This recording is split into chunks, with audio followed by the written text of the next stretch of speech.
জয় গুরু। সকালে প্রার্থনার পরে আচার্যদেব বড় নাটমণ্ডপে বসে আমাদের মধ্যে নানা আলাপ করছেন।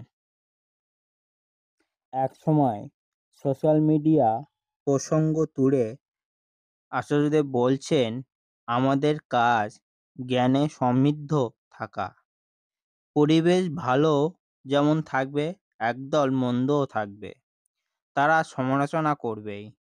এখন সোশ্যাল মিডিয়ায় যে কেউ নিন্দাসূচক কিছু লিখে ছড়াতে পারে। এগুলো কি করবে? আমাদের মাথা খাবে। আমাদের কিছু লোক ওতে কমেন্ট পাস করতে করতে ওতে জড়িয়ে গিয়ে ঠাকুরের অপ্রতিষ্ঠাই করবে। আমরা যদি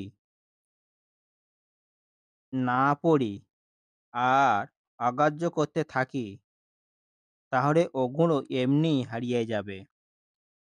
পড়ছে তো আমাদের লোক, সেটা নিয়ে চর্চা করছে আমাদেরই লোক।